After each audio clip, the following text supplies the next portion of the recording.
ஹல்லேலூயா. தேவனுக்கு மகிமை உண்டாவதாக. இந்த நாளில் மீண்டும் ஒரு முறை உங்களோடு சேர்ந்து தேவனை மகிமைப்படுத்தும்படியாய் பரிசுத்த ஆவியானவர் நம்மோடு என்ன பேச விரும்புகிறாரோ அந்த வார்த்தைகளை உங்களோடு பகிர்ந்து கொள்ளும்படியாய் அடியானுக்கு தேவன் கிருபை செய்தார். அதற்காக நான் தேவனுக்கு துதி செலுத்துகிறேன். அன்புக்குரிய உங்கள் யாவருக்கும் ரட்சகரும் ஆண்டவருமாகிய இயேசு நாமத்தில் அன்பின் நல்வாழ்த்துக்கள். ஹல்லேலூயா.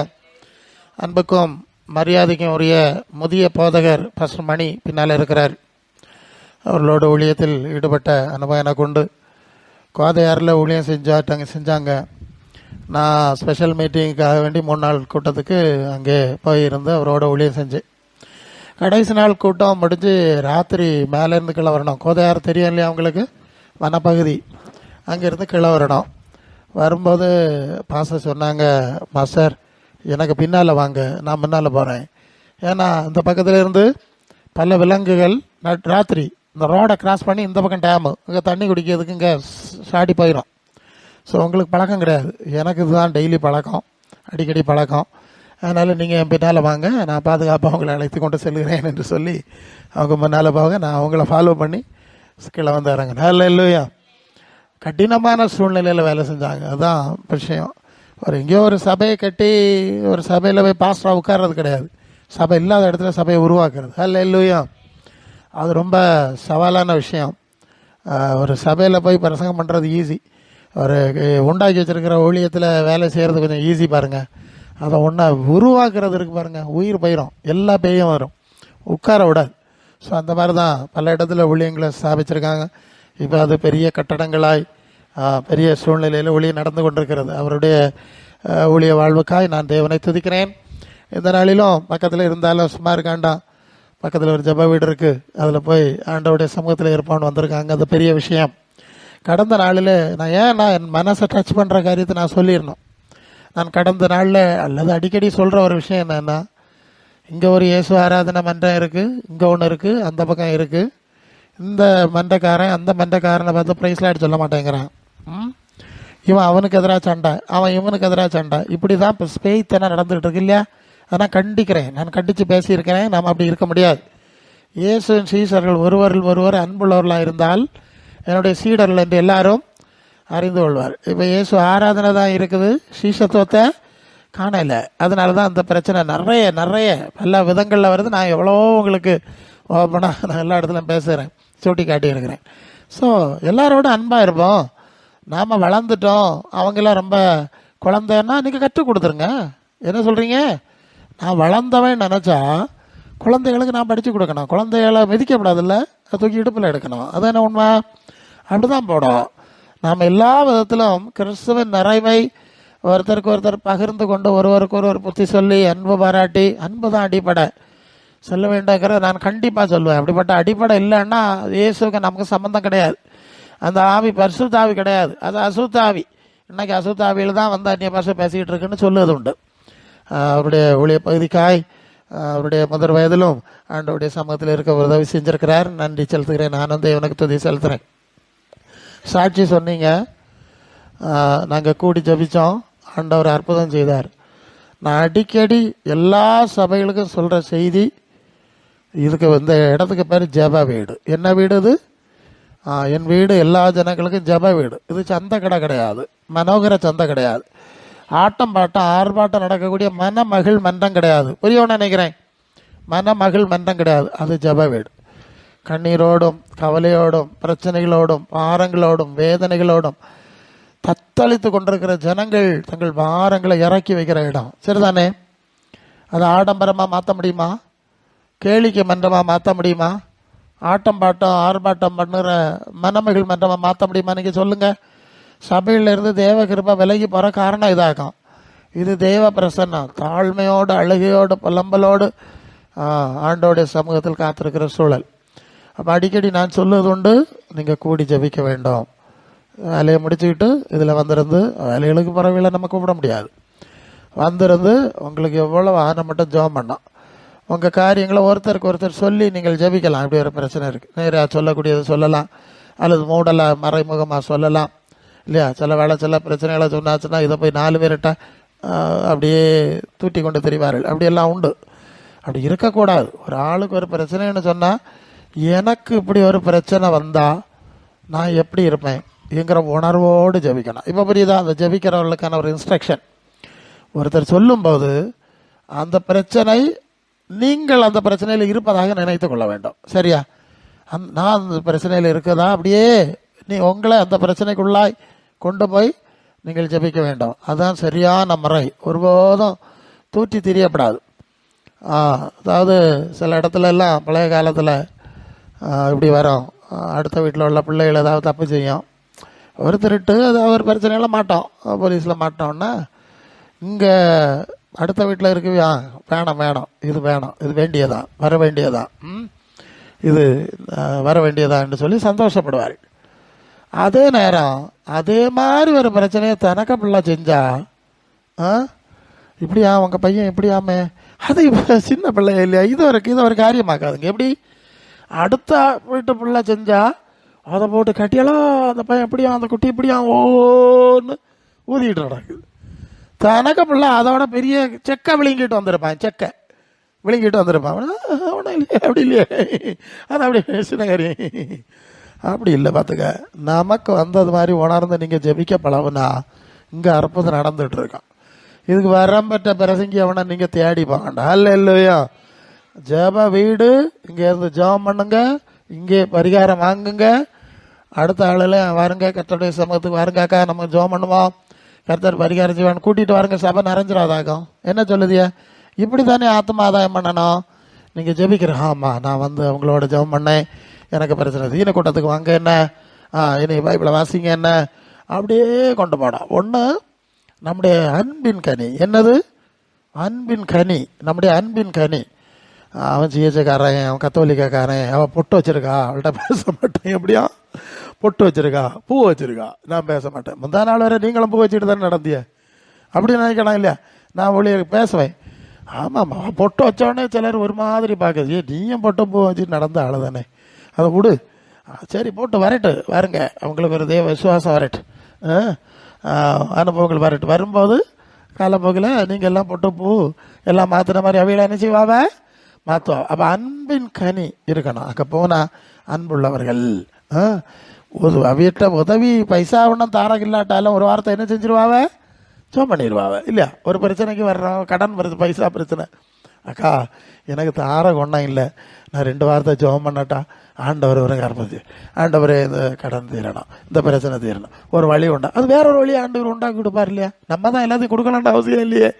அவன் அன்பின் கனி ரொம்ப ரொம்ப முக்கியம். அவன் எந்த சபையார், எந்த மதம், அதெல்லாம் பார்க்காத, தன்னை ஒன்றை போல பரனே நேசி என்பதுதான் பிரமாணம், வேற ஒரு பிரமாணம் இல்லை. சத்துருக்களை சிநேகிங்கன்னு சொன்னால் எப்படின்னு பார்த்துடுங்க. அதான் சொல்லல, அந்த காலத்தில் உள்ள சபைகளுக்கு லட்சணம் பேயில போயிட்டு இருக்கு. நம்ம அப்படி போகக்கூடாது. அன்பின் கனி இருக்க இடத்துல ஒருவருக்காய் ஒருவர் அன்பு கூர்ந்து ஜெபம் பண்ணி, ஒருவர் பாரத்தை ஒருவர், அந்த வார்த்தை இருக்குல்ல, நான் வர்றதை அப்படியே போகிறேன், ஒருவர் பாரத்தை ஒருவர் சுமந்து, இப்படியே கிறிஸ்துவன் பிரமாணத்தை, அப்போ கிறிஸ்துவன் பிரமாணம்னு சொல்லுது ஒருவர் பாரத்தை ஒருவர் சுமக்குதுன்னு சொல்லியிருக்கு. அது ஆழமான வார்த்தை இல்லையா? ஒரு சபைன்னு சொன்னால் ஒரு ஆள் பட்டினி கிடந்தா அந்த சபையில் உள்ள எல்லாரும் பட்டினி கிடக்கணுமா, கொள்ளாமா? அப்படிதான் அதுக்கு பிரமாணம். ஒரு ஆள் பட்டினி கிடந்தா எல்லாரும் பட்டினி கிடக்கணும், அல்லது எல்லாரும் சேர்ந்து அந்த ஆளுக பட்டினியை மாற்றணும். 2ல் 1. இல்லைன்னா எல்லாரும் சேர்த்து நாம கடை. அதாக ஒரு பாரத்தை ஒரு சுமக்கு. சபைன்னு சொல்லி சும்மா வந்து ஞாயிற்றுக்கிழமை மட்டும் கொஞ்ச நேரம் கையடிச்சு கால் அடித்து கை காலை உதறிட்டு போகிற அனுபவம் நீங்கள் நினச்சிடப்படாது பாருங்க. அது இப்போ மற்ற கோயிலே அது என்ன நடக்குது, ஆட்டம் நான் ரோட்டில் ஓடி என்ன ஆட்டம். நான் ஆரூர்லேருந்து ஐபிசி சபை போயிருந்தேன், வெள்ளிக்கிழமை ஊழியை முடிச்சுக்கிட்டு வந்தேன், எனக்கு வர முடியல, வழியில் மாட்டினேன், பட்டாப்பாடு எனக்கு தெரியும். இந்த ஆட்டங்கள் எல்லாம் எல்லா கோயிலையும் நடக்குது பாருங்க, பல மாதிரியான ஆட்டங்கள் நடக்குது. ஆனால் ஆண்டவருடைய பிரமாணம், கிறிஸ்துவன் பிரமாணம் என்ன சொல்லுதுன்னா, ஒரு பாரத்தை ஒரு வசனம் எடுத்துக்கலாம், ஒரு பாரத்தை ஒருவர் சுமந்து, இப்படியே கிறிஸ்துவன் பிரமாணத்தை நிறைவேற்றணும். சரி, அப்போ இப்படி சரி இருந்தால் சொல்லுங்க, எனக்கு வரல. ஒருவர் பாரத்தை ஒருவர் சுமக்கணும், ஒருவருக்காய் ஒருவர் ஜெபம் பண்ணணும் அப்படிங்கிற ஒரு பிரமாணம் இருக்கிறதுனால, ஒரு ஆளுக்கு ஒரு பிரச்சனை துன்பம் வந்துட்டா நீங்களும் அதில் ஷேர் பண்ணணுமா, அதில் ஒரு தோள் கொடுக்கணுமா. அப்படி தோள் கொடுத்து ஜெபிக்கக்கூடிய ஒரு அனுபவத்தில் வந்தியல்னு சொன்னால் அங்கே உடனே அற்புதம் நடக்கும். அல்ல நமக்கு பிரச்சனைக்கு சில வேளை நாம ஜெபிச்சா அற்புதம் நடக்காத மாதிரி இருக்கும். அதே பிரச்சனையை நீங்கள் சபையில் வந்து ஒருவருக்கொருவர் சேர்ந்து இதை சொல்லி அப்படியே அந்த வார்த்தை வந்து அன்பு உறவில் ஜெபித்தல் அல்ல இல்லையா, அன்பின் உணர்வில் ஜெபித்தால் அங்கே அற்புதம் நடக்குது. அதாக சபையினுடைய அனுபவம் அல்ல இல்லையா. சிம்பிள், அதுக்கு வரம் பெற்றவர்கள் வேண்டாம். அன்பின் ஐக்கியம் இருக்க இடத்துல அற்புதங்கள் நடக்கிறதுங்கிறது சபையினுடைய அனுபவம். அதை நீங்கள் செய்யணும். அடிக்கடி நான் சொல்லுதான், என்னைக்கு நீங்கள் செய்யுங்க. நான் எல்லா சபைக்கும் சொல்லுவேன், நானும் வந்து உங்களுக்கு ஏதாவது ஹெல்ப் பண்ணணுன்னா நானும் ஹெல்ப் பண்ணுறேன், ஃப்ரீயாக இலவசமாக ஹெல்ப் பண்ணுறேன். எல்லா சபைக்கும் சொல்லுகிறோம். ஏதாவது செய்யணுமா செய்கிறோம். எப்போதும் ஜெபம், தேவனுடைய பரிகாரம். அதனால தான் பழைய காலத்துல எல்லாம் இன்னைக்கு தான் ஒரு பிரச்சனைன்னு வந்தோன்னா அங்கேயும் இங்கேயும் ஆஸ்பத்திரிக்கும் ஓடுவாங்க. அன்னைக்கு அப்படி இல்லை, நேராக ஜெபம் விட்டு வந்துடுவாங்க. இல்லையா, நேராக வந்து இங்கே விழுந்து கிடப்பா. ஆண்டவரே, அது சரி ஆகுது வரைக்கும், கர்த்தருடைய பரிகாரம் பார்க்கறது வரைக்கும் எழும்பி போகிறதில்ல. தின்ன மாட்டேன், குடிச்ச மாட்டேன், இதில் தான் கிடப்பேன் அப்படின்னு கிடந்துருவாங்க. கிடந்த அற்புதங்களை வாங்கியாக்க ஊழியங்கள் கட்டுறது தெரியுமா? இப்போ பாருங்கள், சில ஊழியங்கள்லாம் இருக்குது, எல்லாம் ஏதாவது பையில் என்னத்தையாவது எடுத்துக்கிட்டு அப்படியே பஸ் ஏறி அங்கே போய் அங்கேயே காலையிலே போய் சாயங்காலம் வர ஜோம் பண்ணிக்கிட்டு அங்கே பரிசுக்கு மாதிரி ஒன்றும் இருக்குதில்ல. அவங்க ஜோம் பண்ணுகிறார்கள், இல்லைன்னா ஒருத்தருக்கு ஒருத்தர் ஜோம் பண்ணுகிறார்கள். அந்த அன்பின் ஐக்கியத்தை நீங்கள் பலமாக என்ன செய்யணும்? கட்டி எழுப்பணும். எழுப்பி விழா கட்டி எழுப்பணும். தேவ மகத்துவங்களை மகிமையை நீங்கள் பார்க்கணும். நிறைய காரியம் இருக்குது. உங்களுக்கு மட்டும் ஜெபிக்கிறது இல்லை, நம்ம சுற்றி என்ன பிரச்சனை இருக்குது தேசத்தில். என்ன நேற்று ஒரு சபைக்கு சனிக்கிழமை போயிருந்தேன். அங்கே அந்த பாஸ்டருக்கு இருக்க முடியாத சூழ்நிலை, அவர் வேற ஒரு சூழ்நிலைக்கு போக வேண்டியாச்சு. அப்போ என்கிட்ட சொன்னார், நீங்களே எல்லாத்தையும் ப்ரேயர் எல்லாம் நடத்தி எல்லாம் முடிச்சுட்டு போயிருங்கன்னு சொன்னார். நான் தான் ப்ரேயர் நடத்தினேன். அப்போ எனக்கு இந்த தேசத்தில் நடக்கிற பிரச்சனை என்ன, காரியங்கள் என்ன, நம்ம சுற்றி இதெல்லாம் எனக்கு ஜெபம் நடத்துறதுனால எனக்கு தெரியும். அதை சொல்லி சொல்லி சொல்லி ஜெபித்திருக்கிறோம். அல்ல இல்லையா? இப்படி நீங்களும் இதோ சுயநலமாக உங்கள் பிரச்சனைக்கு மட்டும் ஜெபம் பண்ணிகிட்டு இருக்கக்கூடாது. பக்கத்தில் உள்ளவர்களுக்கு பிரச்சனையாக இருக்கலாம், தேசத்து பிரச்சனை, அரசியல் பிரச்சனைகள், ஊழியங்களின் பிரச்சனைகள், நிறைய இஷ்யூஸ் இருக்குல்ல. நீங்கள் ஜெபம் பண்ணி பழகி பார்த்தீங்கன்னா உங்களுக்கு ஆண்டவர் நிறைய.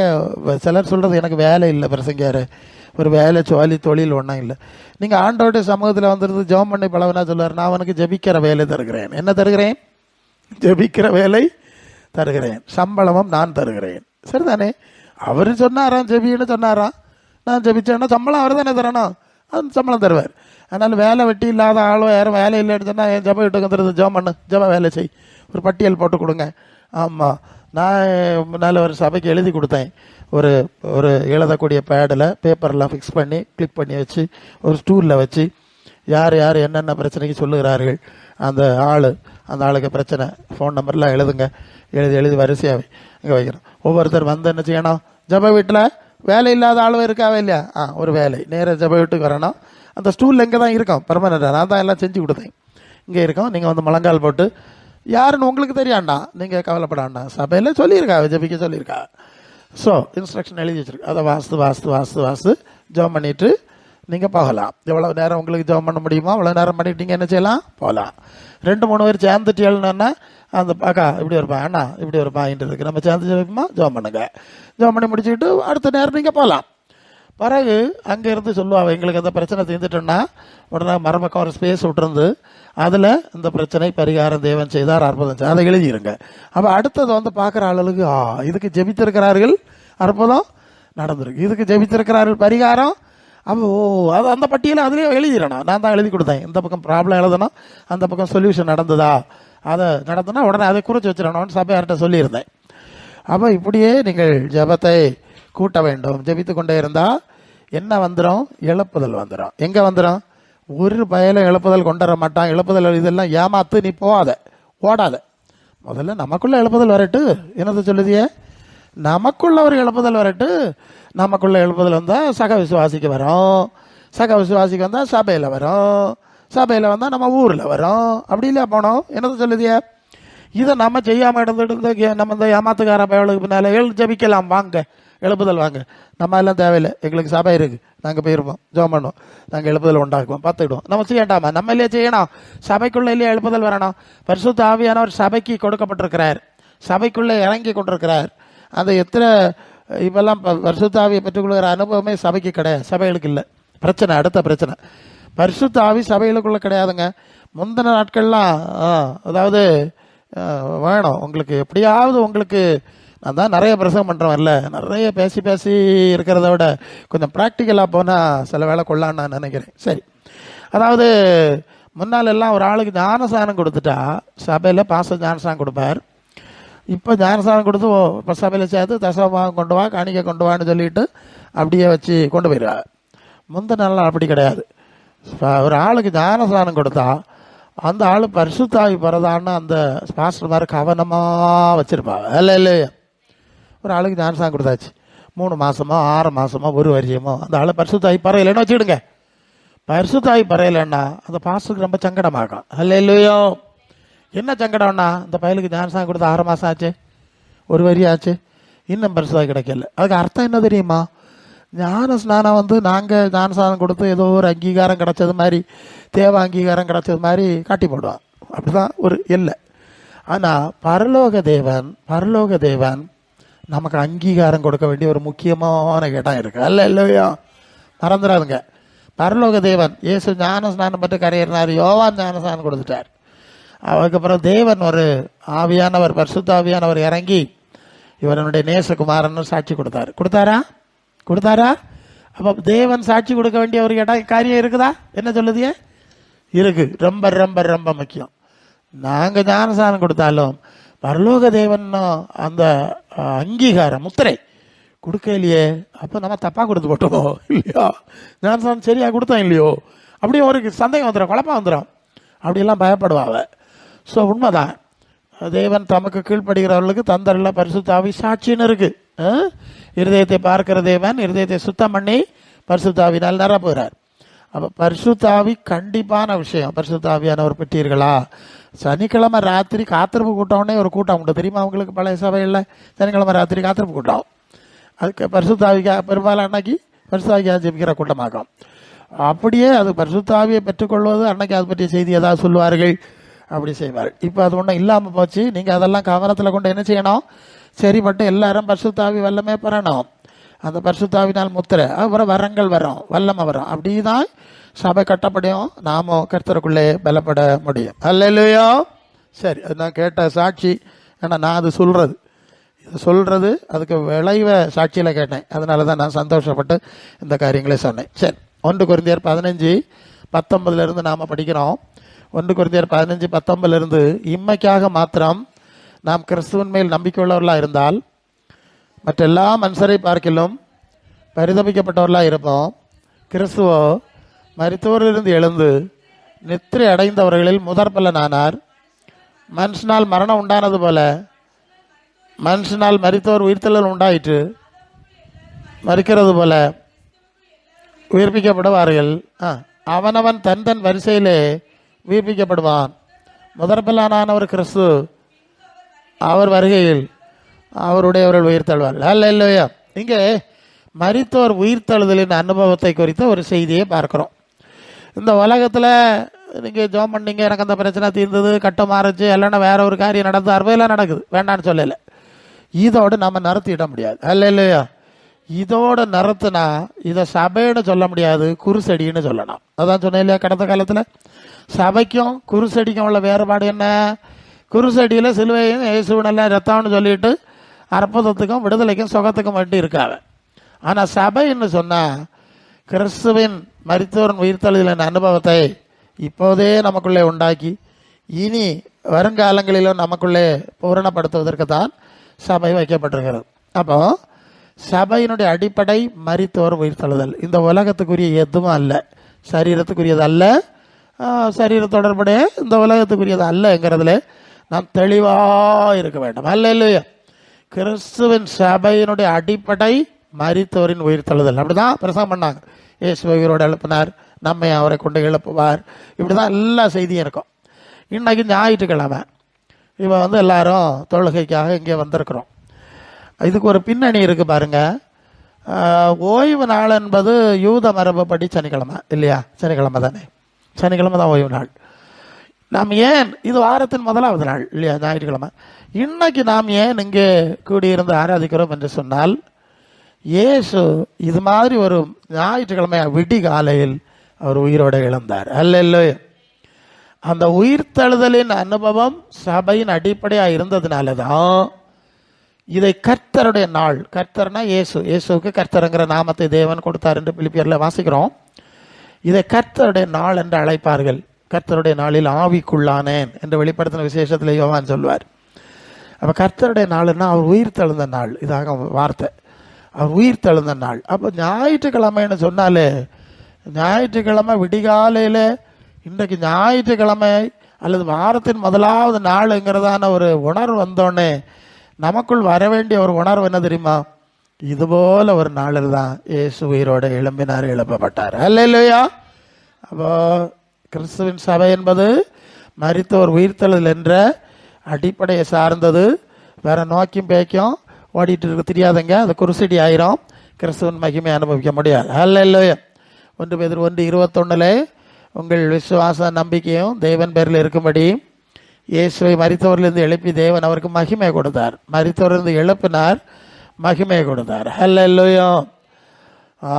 ரோமர் 8:11 இயேசுவை மரித்தவரிலிருந்து எழுப்பினவருடைய ஆவி உங்களில் வாசமாக இருந்தால், கிறிஸ்துவை மரித்தவரிலிருந்து எழுப்பினவர் வாசமாக இருக்கிற தம்முடைய ஆவியினாலே சாவுக்கு ஏதுவான உங்கள் சரீரங்களை உயிர்ப்பிப்பார். அப்போ பரிசுத்த ஆவியினுடைய முக்கியத்துவம் இப்போ தெரியுதா? மீண்டும் வருது.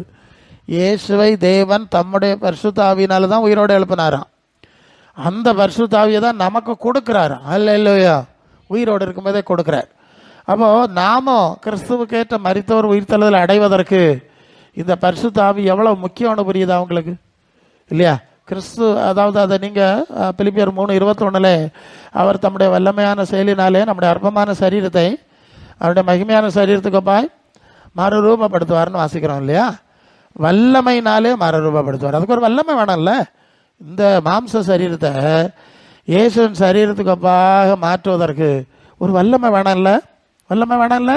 அந்த வல்லமை தான் பரிசுத்தாவின் வல்லமை, இயேசு உயிரோடு எழுப்பின வல்லமை. ஆகவே பரிசுத்த ஆவியை பெற்றுக்கொள்ளாதவர்கள் முதல் உங்களுடைய கடமை, நான் பரிசுத்த ஆவியை பெற்றுக்கொண்ட பிறகு தான் அடுத்த காரியம். அல்ல மற்றதெல்லாம் பரவு. முதல்ல பரிசுத்த ஆவியை பெற்றுக்கொள்வதற்கு ஜெபிக்கவும், நீங்கள் ஜெபிச்சா போதும், ஜெபிச்சுக்கிட்டே இருந்தால், ஏன்னா இருதயத்தை சுத்தமாக்கி பரிசுத்த ஆவியினாலே நிரப்பினார் அப்படின்னு வாசிக்கிறோம். அது அப்போஸ்தலர் 15:8 விசுவாசத்தினாலே இருதயத்தை சுத்தமாக்கி பரிசுத்த ஆவியை கொடுத்து நமக்கு அவர்களுக்கு வித்தியாசம் இல்லாதபடி செய்தார்னு வாசிக்கிறோம். இருதயத்தை சுத்தம் பண்ண வேண்டும். அப்போ இருதயம் எப்படி சுத்தமாகும்னா, நாம் தேவனிடத்தில் ஜெபித்து கொண்டே இருக்கும்போது நம்முடைய குறைகள் வெளிப்படும், நம்முடைய பல காரியங்கள் வெளிப்படும். நம்முடைய இருதயம் என்ன ஆகும்? ஜெபம்ங்கிறது தேவனோடு நம்முடைய மனசை இணைக்கிற விஷயம் இல்லையா? அதில் ஆழமாக தரிச்சிருக்கும் போது இருதயம் சுத்தமாகிறது. ஒன்று நீங்கள் புரியணும், இன்னைக்கு ஜெபம்னு சொன்னோன்னா அந்த கீபோர்டு போடுவதும் இசைக்கருவி போடுவதும் 2-3 பாட்டை போடுவதும் அப்படி ஒரு மாதிரி இதை கொண்டு போகிறாங்க. இன்னும் அப்படி கிடையாது, அப்படி கிடையாது. நீங்கள் அமைதியாக தனியாக உட்காந்து ஜெபிக்கணும். உங்களுக்கு இருதயம் தேவனோடு என்ன செய்யணும்? இருதயத்தில் பேசணும், இருதயத்தில் பேசணும். தேவனோடு நம்முடைய மனசை இணைக்கத்தக்கதாக. அதில் தடை வரும். என்ன தடை ஆண்டவரே? ஜெபிக்க முடியலையே, என்ன பாவம் செஞ்சனோ, யாரையும் திட்டி போட்டனோ, கோவப்பட்டுட்டனோ, வேற என்னதையும் ஆகிப்போச்சோ. எஸ், சின்ன சின்ன காரியங்கள் கூட ஜெபிக்க தடையாக வந்துடுது. அது நமக்கு தெரியலை. நம்ம பாட்டு பாடி கொட்டை அடித்து முளைக்கி அப்படியே மரம் அடிச்சுக்கிட்டு போயிடும் இல்லையா? இன்னைக்குள்ள ஜெபங்கள்லாம் மரம் அடிச்சுட்டு போயிடும். அப்படி அல்ல, தனியாக உட்காரும்போது எனக்கு ஜெபிக்க முடியலையே ஆண்டவரே, ஏன் நான் ஏதோ தப்பு திட்டி போட்டேனோ, கோவமா இல்லை, ஏதோ ஒன்று அப்படி இருக்கு. அவை உணர்த்துவார், ஆமாண்டவரே தப்பு தான், அது மன்னிக்கணும். இல்லையா? சின்ன சின்ன விஷயம், சின்ன சின்ன விஷயம் ரொம்ப முக்கியம். இதெல்லாம் கவனிக்காமல் இருதயம் கடினப்பட்டு போகிறதுனால இந்த இசைக்கருவியை போட்டு அடித்து முளைக்கி அப்படி ஒரு மாதிரி போதை ஏற்றி பரவசப்படுத்தி ஆட விட்டு அனுப்பிடுது. இல்லையே? மனசு இருதய தேவனோட இணையலை, தேவன் பேசலை, கர்த்தருடைய தொடுதலை உணர முடியலை. இன்னைக்கு சபைக்கு நிலைமை அப்படி இருக்குது. நாம் அப்படியெல்லாம் போக முடியாது. இல்லையா? ஆகவே அப்படி பாவாரிக்கை செய்து ஜெபம் பண்ணி நீங்கள் பழக வேண்டும். நீங்கள் ஜெபித்து கொண்டே இருக்கும்போது உங்கள் மனசு அப்படியே தேவனுக்கு நேராக இழுக்கப்படும், அப்படியே இழுக்கப்படும். கொஞ்சம் கொஞ்சமாக உங்கள் சுத்திகரணம் உண்டாகி ஒரு கட்டத்தில் பரிசுத்த ஆவியானவர் உங்களை தொற்றுவார். இல்லை? ஏன்னா ஒரு அந்த வசனம் என்ன சொல்லுது? அது ஏசாயா 59 முதல் 2 வசனம் பாருங்க. கேட்கக்கூடாதபடி செவிகள் மந்தமாகலை,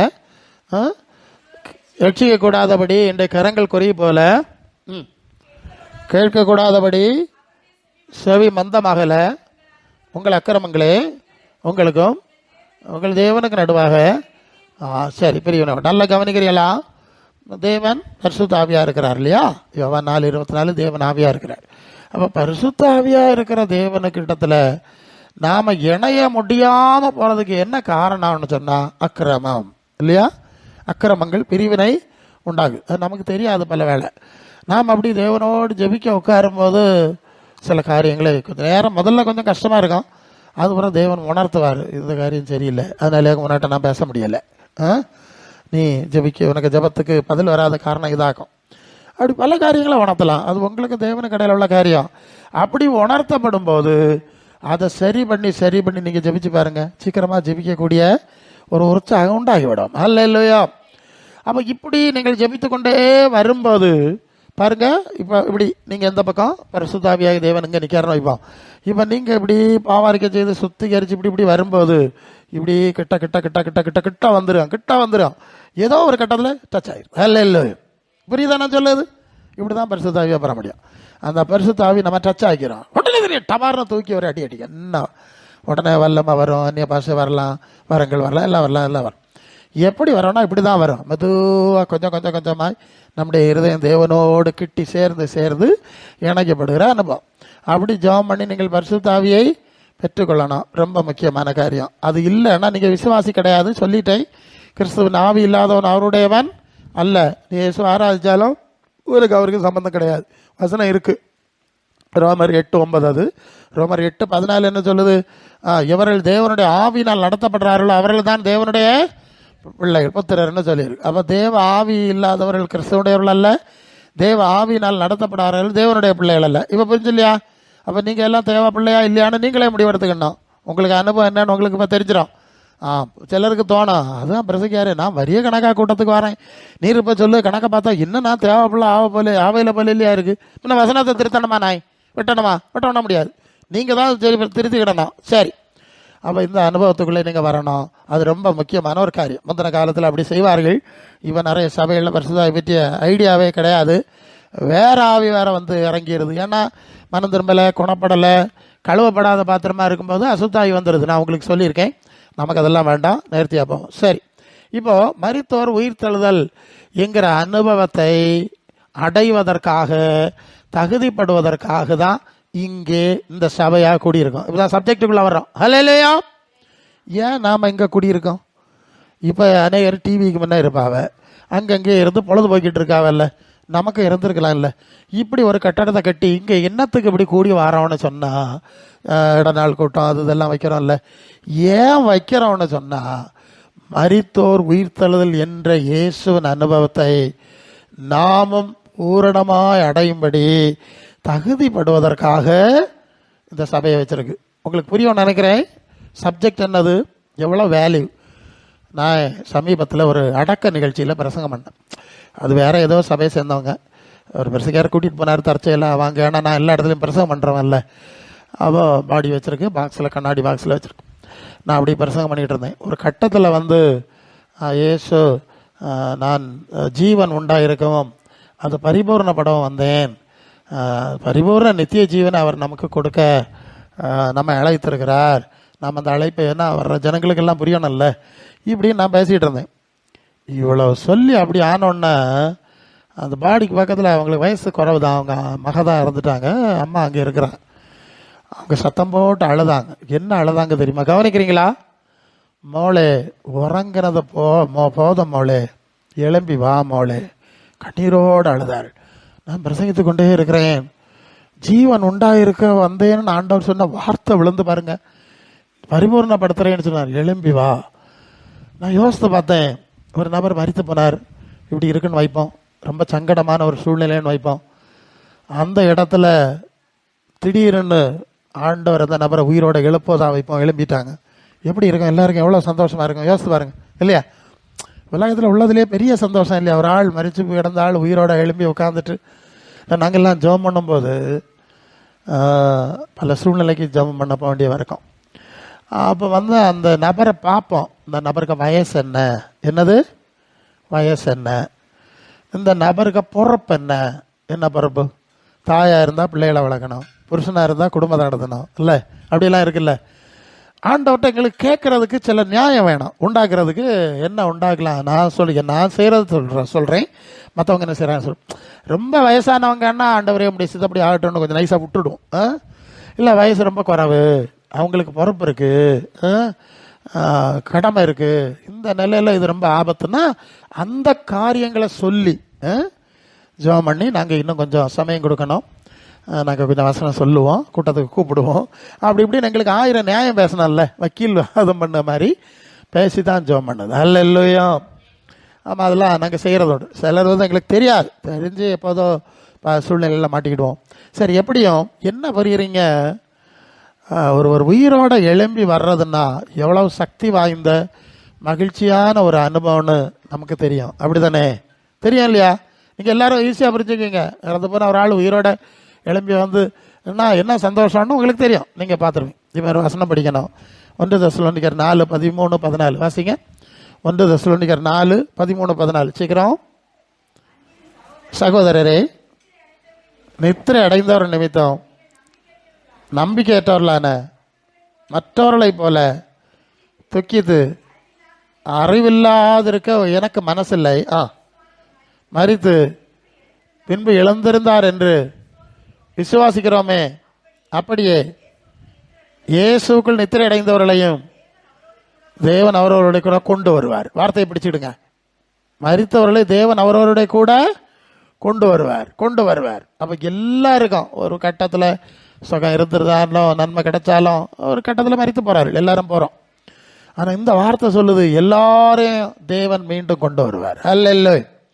அப்போ இயேசு வரும்போது எல்லா பரிசுத்தவான்களும் அவர்களோடு வருவார்கள்ங்கிறது எவ்வளோ சந்தோஷமான காரியமாக இருக்கணும். யோசித்து பாருங்க இல்லையா?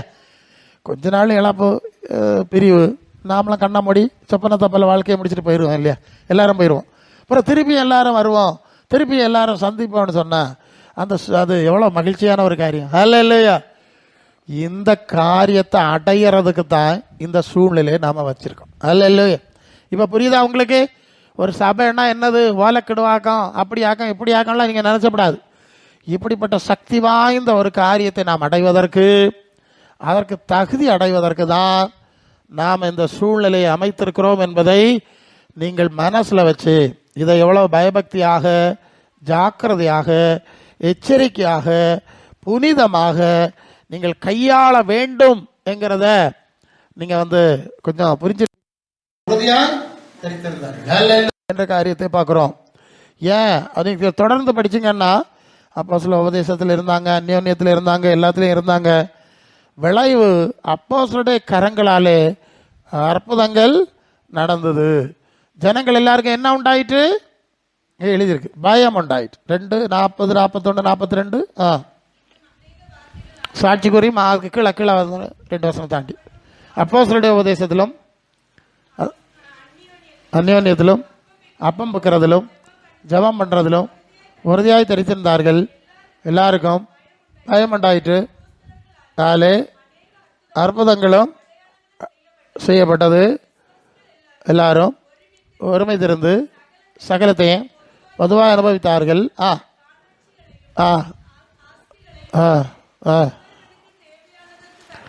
நீங்கள் கீழே வாசித்தீங்கன்னா ரட்சிக்கப்படுறவர்களை கர்த்தர் அனுதினமும் சபையில் சரி. அப்போ என்னெல்லாம் நடந்தது? ஜெபம் நடந்தது, அப்போஸ்தலருடைய உபதேசம் இருந்தது, அந்யோன்ய அன்பு இருந்தது, அற்புதங்கள் நடந்தது, ஜனங்கள் எல்லாருக்கும் பயம் உண்டாயிற்று. வெளியே இருக்கிற ஜனங்கள் எல்லாம் ஆண்டவர் இழுத்து கொண்டு வந்து இந்த சபைக்குள்ளே கொண்டு வந்தார். அல்லேலூயா. புரியுதா? இப்போ எல்லாம் சபைக்குள்ளே இருந்து நடக்குது. சபைக்கு வெளியே இல்லை, வெளியே இருக்கிறவர்களே சபைக்கு உள்ளே கொண்டு வருகிறார். அல்லேலூயா. ஸோ இதுதான் சபையினுடைய அனுபவம். அதை மெயின்டைன் பண்ணுறதுல நீங்கள் ரொம்ப கவனமாக இருக்கணும். அடிப்படை மரித்தவர் உயிர்த்தெழுதல் இம்மைக்காக அல்ல, பூமிக்குரிய காரியங்களை உலகத்தில். இன்னொன்று சொல்கிறேன், இந்த உலகத்துக்குரிய காரியங்களை எந்த அளவு சபைக்குள்ளே கொண்டு வருகிறீர்களோ அந்த அளவு பரலோக தேவனுடைய கிருபையை நீங்கள் இழப்பீர்கள். இது ரொம்ப ஆபத்தான விஷயம். ஏன்னா உலகமும் அது மத்தேயு 6ஆம் அதிகாரத்தில் 2 எஜமான்களுக்கு ஊழியம் செய்ய உங்களால் கூடாது, ஒருவரை பற்றி கொண்டு ஒருவனை பகைப்பான் அப்படின்னு சொல்லியிருக்கு. 6:24 2 எஜமான்களுக்கு ஊழியம் செய்ய உங்களால் கூடாது, பகைத்து மற்றவனை சிநேகிப்பான் அல்லது பற்றி கொண்டு அசட்டை பண்ணுவான். சரி போதும். அப்போ உலகமும் பரலோக ராஜ்யமும் ஒன்றுக்கு ஒன்று எதிராக இருக்குது. அதனால தான் சபைக்குள்ள உலகத்தை கொண்டு வந்தா, உலக காரியங்களை கொண்டு வந்தா பரலோக தேவனுடைய கிருபை போயிடும், பரிசுத்தாவினுடைய பிரசன்னம் வராது. இப்போ புரிஞ்சுதா? இதுதான் அடிப்படை. இந்த சபை பெந்தெக்கோஸ்தே சபையெல்லாம் சொல்லுவாங்கல்ல, அதுக்கு மகிமை இங்கே தான் இருக்குது. அல்ல இல்லை, அதான் வேறுபாடு உள்ளவங்களுக்கு தான் ஞானஸ்நானம் கொடுப்பாங்கல்ல, மாறுபாடான சந்ததியை விட்டு விலகி வரலன்னு. அதான் உலகத்தை விட்டு விலகி வந்தால் தான் இந்த சபைக்குள்ளே வர முடியும், இங்கே உள்ள காரியங்களை அனுபவிக்க முடியுங்கிற ஒரு நிலையை ஏற்படுத்தி இருந்தார்கள். ஆனால் இப்போ அதெல்லாம் மாஞ்சு போகிறதுனால தான் இந்த கிருபை இழந்து போகிறோம். பிலிப்பியர் 3:18 21 வரை அநேகர் வேறு விதமாக நடக்கிறாரு. கிறிஸ்துவின் சிலுவைக்கு பகைஞராக இருக்கிறார். அவள் பூமிக்கிரிகளை சிந்திக்கிறார். அவருடைய தேவன் வயிறு, அவருடைய மகிமை அவருடைய லட்சம்னு சொல்லியிருக்கு. பற்றியெல்லாம் எப்படி வைத்து பிழைப்புக்காக வேண்டி மட்டும் ஜனங்கள் இன்றைக்கு கிறிஸ்தவ குலத்தில் செயல்படுகிறார்கள். அடுத்தது பூமிக்குரிய காரியங்களை தான் சிந்திக்கிறார்கள். அப்போ தேவ கிருபை, தேவ மகிமைக்குரிய காரியங்களை இழந்து விடுகிறார்கள். அநேகர் அப்படி நடக்கிறார்கள். நாமெல்லாம் அந்த காலத்தில் இருக்கிறோம். ஆகவே நம்முடைய சபையை கிறிஸ்துவின் சரீரமாய் அப்போஸ்தலர் அஸ்திபாரத்திலே தேவ பலத்திலே கட்ட வேண்டும் என்றால் இந்த காரியங்கள் எல்லாம் நம்ம மனசில் வைக்கணும். இதுதான் நாங்கள் போதிக்கலாம் உங்களுக்கு, சரியா? உங்களை சொல்லி தந்து உங்களை திருத்தி உங்கள் மனசை தேவனுக்கு நேராக திருப்பி எழுப்புதலே உண்டாக்கணும். அப்போஸ்தலர் 17:32 மரித்தோர் உயிர்த்தெழுதலை குறித்து பவுல் பிரசங்கம் பண்ணார் பாருங்க.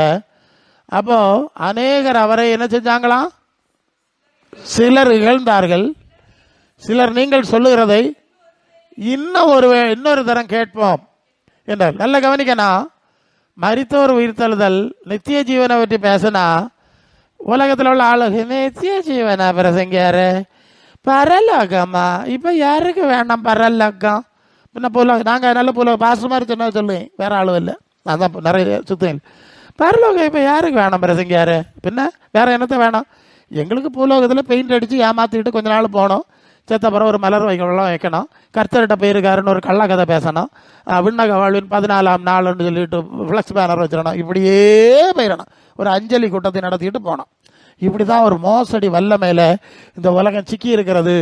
அப்போ இன்னைக்கும் அப்படிதான் ஊழியங்களில் பார்த்தா நித்திய ஜீவனுக்குரிய காரியத்தை சொன்னால் ஜனங்களுக்கு அதில் ஆர்வம் இல்லை, இல்லையா? அழிவுக்குரிய காரியங்களில் தான் ஜனங்கள் ஓடி. அதனால கொஞ்சம் அதெல்லாம் வச்சா தான் ஆள் வரும். நிறைய சபையில் பாச மாதிரி சொல்லுது அப்படிதான். கொஞ்சம் அப்படி கொஞ்சம் பலூன் கட்டணும், கொஞ்சம் அப்படியெல்லாம் நட்சத்திரம் எல்லாம் போட்டு கொஞ்சம் கலர் பேப்பர்லாம் விட்டுறாதான் ஆளும் என்ன செய்யும் வரும். ஆமாம் ஆமாம், அப்படி தான் எல்லாரும் செய்துட்டு இருக்காங்க. எல்லா இடத்துலையும் தான் நடந்துட்டு இருக்குப்போம். கொஞ்சம் ஜிகினா பேப்பர்லாம் ஒட்டுனாதான் ஆளும் வரும். பிறகு ஜிகினா பேப்பரை ஒட்டி கடைசி ஜிகினா பேப்பர் தான் இருக்கும், பரிசுத்த ஆவியானவர் போயிடுவார். கொள்ளாமா? சரிதானே? ஜிகினா பேப்பரை ஒட்டு. உலகம் உள்ள வந்தாச்சு இல்லையாப்பா? பண்டு உலகத்துக்கு நடுவில் சபை இருந்து இப்போ சபைக்கு உள்ள உலகம் இருக்கு. கொள்ளாமா? கொண்டாச்சு இல்லை ஜிகினா பேப்பர் அதே இதே கொண்டு வந்தாச்சு. வச்சுக்க ஒட்டு. எல்லா பிரியாணியும், ஆட்டு பிரியாணி, கோழி பிரியாணி, அந்த விழா இந்த விழா, சரி எல்லாம் நடத்துக்கு நிறைய விழா இருக்குது நமக்கு. அப்படி நடத்திக்கிட்டு அவர் போயிடுவார். இப்படியாக சபையை அஸ்திவாரத்தை இல்லாமல் உடச்சி போட்டாவ நாம் அப்படி போகாமல் நீங்கள் ஜாக்கிரதையாக இருங்க. நான் சொல்ல தான் முடியும், சபைகளுக்கு சொல்லிக் கொடுக்குறேன். 1 கொரிந்தியர் 15:32 எபேசுவிலே படிங்க. துஷ்ட மிருகங்களோடு 15:32 1 கொரிந்தியர் போராடினதுனாலே சொல்லுகிறேன், என்ன விட்டால் புசிப்போம் குடிப்போம். ஆமாம், நித்திய ஜீவன் இல்லைன்னா புசிப்போம் குடிப்போம் பெயிண்ட் அடிப்போம் சாவான்னு சொல்ல வேண்டியதானே. எனக்கு பிரச்சனை என்னது? நான் பரலோக ராஜ்யம் நித்திய ஜீவன் சொன்னதுனால தானே இத்தனை சண்டை ஆளு வராது. துஷ்ட மிருகங்களை மாதிரி வந்திருக்கா. என்னத்தினால? பரலோகம் இருக்கு, மருத்துவர் உயிர்த்தல் இருக்கு, நித்திய ஜீவன் இருக்குன்னு சொன்னதுனால இவ்வளோ ஓத்திரம் வந்திருக்கு அவருக்கு. அல்ல அப்போ உலகம் முழுவதும் இப்போ சாசுக்குள்ளே கிடக்குன்னு உங்களுக்கு தெரியுதா? இந்த வல்லமைக்குள்ளே நாம கிடக்கிறோம். ஜனங்கள் எல்லாம் அதுக்குள்ளே ஆடிக்கொண்டிருக்கிறார்கள். நமக்கு ஒரு சின்ன வெளிச்சத்தை தந்து 2 பேரோ 3 பேரோ என் நாமத்தில் எங்கே இருக்கிறார்களோ அவர்கள் மத்தியில் இருக்கிறேன்னு சொல்லுற மாதிரி ஒரு சிறுமந்தையே பயப்படாதே சிறுமந்தையே என்று சொல்லி இருக்குன்னு கொண்டு வச்சிருக்கு. அவன் நமக்கு எவ்வளோ பரப்பு இருக்குது. அவன் அநித்தியமான ஜீவன். நமக்கு சில வேலை பிரசங்காரே நம்ம இப்படியே இருக்கோம், வாழை கடுவெல்லாம் கட்டிட்டு இப்படி ஒரு மாதிரி இருக்கான். அவன் எல்லாம் இப்படி இருக்கான் ஏரோப்ளைனில் போகிறான், இன்னும் மாதிரி பந்தா காட்டிட்டு அப்படியே மண்ணுக்கு போயிடுவான். கடைசியில் ஒரு பந்தா காட்டுவான். உள்ள இடம் எல்லாம் வால்போஸ் ஒட்டி ஒரு பந்தா, வேற என்னத்தை இல்லையா? அழிந்து போகிற மிருகங்களுக்கு அப்பா இருக்கிறார்கள் இல்லையா? 40 மாதம் இதில் வாச மாதிரி. ஸோ இதெல்லாம் நமக்கு காரியம் இல்லை. நமக்கு ஒரு தெளிவு வந்திருக்கா இல்லையா, இதெல்லாம் ஆடி அடங்கும், எங்களுக்கு தெரியும். இதை விட மிஞ்சின ஆட்டம் எல்லாம் ஆடி அடங்கி வரியந்தோறும் மலோத்திரி எழுதி வச்சுக்கிட்டு இருக்கா, எங்களுக்கு தெரியும். எங்களுக்கு ஒரு நித்திய ஜீவன் உண்டு, ஆண்டவர் அதை எங்களுக்கு கற்றுத்தந்தார். அவர் இருக்கிற இடத்துக்கு போவோம். அது ஓலைக்கடுவில் இருந்தாலும் இங்கே ஓலைக்கடுவு கொஞ்ச நாள், அங்கே போகிறது நித்தியம் இல்லையா. இங்கே இவர் இருக்கிறது அரண்மனை, பெரிய ராஜாக்களுடைய அரண்மனை எல்லாம் பாழா கிடக்கு, காட்டுக்குள்ளே கிடக்கு. வனத்துறைக்கு கட்டுப்பாட்டில் இருக்குது பெரிய அரண்மனைகள் எல்லாம். ஒரு காலத்தில் அங்கே மக்கள் இருந்திருக்கு, ராஜாக்கள் வாழ்ந்தாகலாம். இன்னைக்கு மெயின்டைன் பண்ணதுக்கு ஆள் இல்லை. எல்லாம் இது இந்த வவ்வால் இங்கே கூட பத்மநாபரத்துலேயும் வவ்வால் நிறைய தொங்க முடியல. சரி அன்புக்குரியவர்களே, நமக்கு மரித்தோர் உயிர்த்தெழுதல் என்ற ஒரு தெளிவை, ஒரு நிச்சயத்தை கொடுத்து ஆண்டவர் நம்மை அழைத்திருக்கிறார் என்பதை நாம் மறந்துவிடக்கூடாது. இந்த மரித்தோர் உயிர்த்தெழுதல் அனுபவத்தில் நாம் பூரணம் அடைவதற்கு தான் இந்த சூழ்நிலையை பயன்படுத்துகிறோம் என்பதை நாம் மனசில் வைத்து அதிக பக்தியாய், அதிக முழு பலத்தோடு இல்லையா, முழுசாக எவ்வளவு முடியுமோ அவ்வளவு முக்கியத்துவம் அந்த சபையின் அனுபவத்துக்கு கொடுத்து அதை பலப்படுத்தவும் கட்டி எழுப்பவும் நீங்கள் பிரயாசப்பட வேண்டும். சரி, இப்போ பரலோக தேவனுக்கு பிரியமாக எப்படி கொண்டு போகிறது, பரிசுத்த ஆவியை பெறுவதற்கு என்ன செய்வதெல்லாம் சில விஷயத்தை பார்த்துட்டோம். ரோமர் 12:2 சொல்லுது, நீங்கள் இந்த பிரபஞ்சத்துக்கு ஏற்ற வேஷம் தெரியாமல் பிரியமம் பரிபூர்ணமான சித்தம் என்னதென்று பகுத்தறியத்தக்கதாய் மனம் புதிதாகி மறுரூமாங்கள். அடுத்த ஒரு விஷயத்தை சொல்லுகிறேன். நீங்கள் உலகத்தில் அதை சாதிச்சீங்களோ இதெல்லாம் பார்க்கப்படாது. பரலோக தேவனுக்கு பிரியமானதை சிந்தித்து சிந்தித்து அந்த மறுரூபம் நமக்குள்ளே வருதான்னு நீங்கள் பார்த்துக்கணும். அல்ல இல்லையா, நீங்கள் எந்த சபையில் இருந்தாலும் சிலர் நினச்சிக்கிடாது பெரிய கோபுரம் வச்ச சபையில் இருந்துட்டா உயர போயிடலான்னு, ஓலைக்கடு சபைக்கு போனால் கீழே போயிடலான்னு. அப்படியெல்லாம் கிடையாது. பாருங்கள், ரோட்டில் கிடந்த அந்த லாசர் வாக்கம் ஆபிரகாமிட்ட உயர இருந்தது. இங்கே ஐஸ்வர்யவானா கிடந்தவன் பாதாளத்தில் கீழே கிடந்தான், பார்த்தா இல்லையா, அந்த வசனம் இருக்குல்ல. ஆக நமக்கு கோபுரத்தில் யார் இதெல்லாம் முக்கியம், நமக்கு பரலோக தேவனுக்கு பிரியமான ஒரு சிந்தை உண்டாகி உள்ளான மனுஷன்ல ஒரு மறுரூபம். 2 Corinthians 4:16 சோர்ந்து போகிறதில்ல, புறம்பான மனுஷன் அழிந்து உள்ளான மனுஷன் நாளுக்கு நாள் புதிதாக்கப்படுது. நீங்கள் விசுவாசிகள் கவனிக்கணும், உலகத்தில் பல தேவை இருக்குது, ஒரு வாழ்க்கை இருக்குது, நம்ம அதை வாழ வேண்டியதான், வேண்டான்னு சொல்லலை. ஆனால் நம்முடைய பிரதானமான நோக்கம் என்ன சொன்னேன், ஒன்று நித்திய ஜீவன், மரித்தோர் உயிர்த்தெழுதல் தான் நம்முடைய இலக்கு. 2வது பரிசுத்த ஆவியை பெற்று தேவனுக்காக செயல்படுவது. 3வது இங்கே என்ன பார்க்குறோம், அந்த ஆவியினாலே, அது எபேசியர் 3:16 நீங்கள் அவருடைய ஆவியினாலே உள்ளான மனுஷனில் வல்லமையாய் பலப்படணும். அப்போ பரிசுத்த ஆவியினாலே உள்ளான மனுஷனிலே பலப்படுகிறேனா என்கிறத நீங்கள் சிந்திச்சு பார்த்துக்கிடலாம். பரம்பான மனுஷனில் பலப்படுகிறேனா என்று சொல்லி நீங்கள் சிந்தித்து கொண்டே இருக்கக்கூடாது. சரியா, உள்ளான மனுஷன்லே நான் பலப்படுகிறேனா, இதுதான் நமக்கு பிரச்சனை. உள்ளான மனுஷன்லே நான் பலப்படுகிறேனா, புறம்பான மனுஷனில் பலப்பட்டு என்ன நடக்கும், நான் நடக்குது பார்க்குது இல்லையா, உலகத்தில் பார்த்துட்டு தானே இருக்குதியே. பின்ன இதுக்கு இவ்வளவு முக்கியத்துவம் கொடுக்க என்னதுக்கு, ஒரு வாழ்க்கை இருக்குப்பா, அதை சுமூகமாக வாழ்ந்து அந்த பக்கம் போகணும், வேண்டான்னு சொல்லலை, சாவகாமாக முடியும் வாழணும். அதுக்கு ஏன் இவ்வளவு தூரம் இதை போட்டு அதை அந்த மாதிரி காட்டுறதும் அதை ஜோடிக்கிறதும் அலங்காரங்கள். அதனால தான் நாங்கள் நீங்கள் 2 Corinthians